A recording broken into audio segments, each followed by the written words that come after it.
In our society, the internet is connected to pretty much every aspect of our lives. But it is nearly impossible for anyone to go anywhere online without the help of Google. This company has become synonymous with the most powerful search engine and has even recently gotten into the smartphone market. All of this success has an incredible backstory though, and we are going to look into it. Welcome to Top 5. If you are new to the channel, be sure to hit the subscribe button while you're here. Also, click that notification bell. We are constantly coming out with new content and want you to stay informed as soon as a new video is released. So, let's go ahead and get into it. Number 5. Google's first office was a rented garage.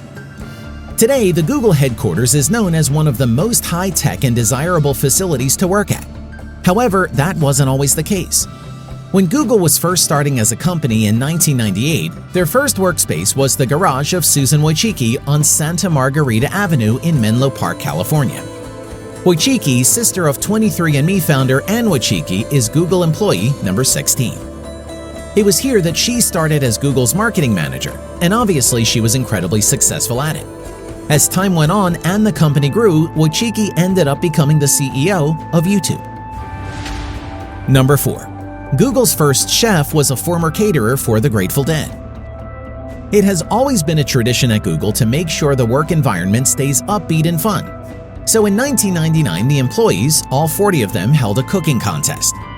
As they had a cafe on site, they were looking for a head chef and felt the best way was to accept the winner of the competition.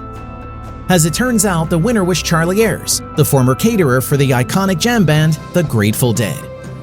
Initially, Ayers cooked for a band in exchange for free admission to their shows, but later took over the entire catering operation. Once he went to Google, he served around 4,000 daily lunches and dinners in 10 cafes throughout its headquarters. Number 3. The lawn at Google's headquarters are kept short by goats. The Google headquarters is located in the city of Mountain View, California, and the plot of land is quite sizable, so it requires quite a bit of lawn care. Since 2009, the company decided to go green and do away with its fleet of lawnmowers. In order to keep the grass neat and clean, Google brings in a herd of 200 goats for about a week at a time. Allowing the goats to graze is a lot more environmentally friendly as they eat the grass, kill the weeds, and fertilize the ground. Although the financial cost of having goats instead of lawnmowers is pretty much the same, Dan Hoffman, Google's Director of Real Estate and Workplace Services, says, "Goats are a lot cuter to watch than lawnmowers." Number 2. At Google's headquarters, you are never more than 150 feet away from food. As we stated earlier, Google is all about keeping its workplace fun and as feel-good as possible. And we all know that nothing is as feel-good as food. Google knows this as well.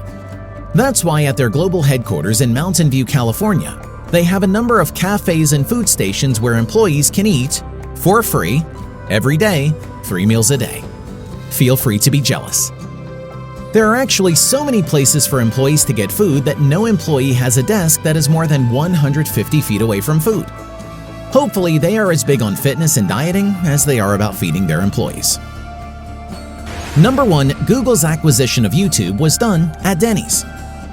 One of the most well-known acquisitions of all time was in 2006 when Google purchased YouTube.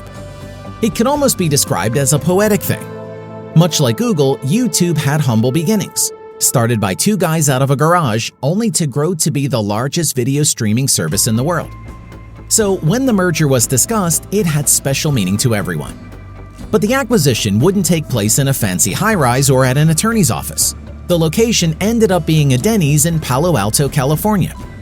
While everyone nibbled on mozzarella sticks, hands were shaken and the $1.65 billion deal was done, and YouTube became the property of Google. It is far from the typical story of how companies acquire each other. But then again, neither of these companies have ever been known for operating in the most orthodox of ways. What are your favorite things about Google? Let us know in the comments below.